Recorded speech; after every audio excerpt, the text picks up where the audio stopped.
Tere lapsed, mina olen Kerstin ja täna räägin ma teile ühe loo poisist, kelle nimi oli Toomas. Toomas oli 8-aastane poiss, kes elas koos oma perega.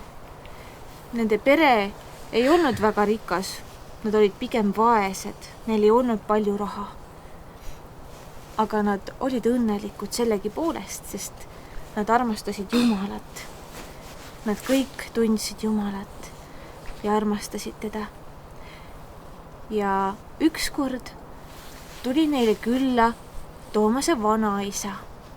Ja vanaisa kinkis Toomasele ühe ilusa, täiesti kasutamata 2-eurose raha, mündi, sellise läikiva. Ja Toomas oli väga õnnelik. Ja Toomas oli väga õnnelik, ta pistis selle mündi endale taskusse. Ja ta vahepeal võttis selle taskust välja ja vaatas seda, kui ilus ja sätendav see oli. Ta mõtles ja unistas, mida kõike ta võiks selle raha eest osta endale. Ja siis ta pistis selle taskusse tagasi ja mängis edasi. Aga ühe korral ta pistis käe taskusse, aga münti ei olnudki taskus. Ta pööras oma taskud pahupidi, aga mitte üheski taskus ei olnud münti. Toomas oli väga õnnetu. Ta hakkas nutma. Ta käis läbi kõik kohad, kus ta mäletas, et ta olnud oli. Ta käis läbi kõik toad ja keldri ja kõik kohad õues, kus ta mänginud oli. Ja otsis, aga ei leidnud münti mitte kusagilt. Ta oli nii endast väljas. Ta läks magama, ilma et oleks isegi õhtupalvet teinud. Ta läks lihtsalt voodisse. Voodis olles ta justkui kuulis nagu õrna häält, mis ütles, et sa peaksid palvetama.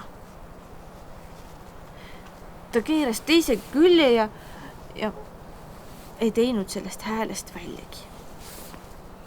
Siis ta kuulis justkui jälle õrna häält, mis ütles, et Toomas, sa pole teinud palvet. Ta keeras jälle teise külje ja niimoodi ta rähkles seal voodis tükk aega. Siis ta kuulis ikka jälle justkui häält, mis ütles, et Toomas, aga sa ei ole palvetanud. Lõpuks ronis Toomas voodist välja ja põlvitas oma voodi ette maha. Ja siis järsku tundis ta põlve all midagi. Ta võttis maast üles selle asja, mis tal põlve all oli, ja see oli tema münt. Tema 2-eurone münt oli seal samas põrandal voodi ees. Ja kui ta oleks kuulanud seda häält, mis talle ütles, et ta peaks palvetama, oleks varem kuulanud, oleks ta selle mündi ammu üles leidnud. Nii et kuulame, lapsed, seda püha vaimu häält, mis meile ütleb, mida on hea teha. Teeme väikese palve ka.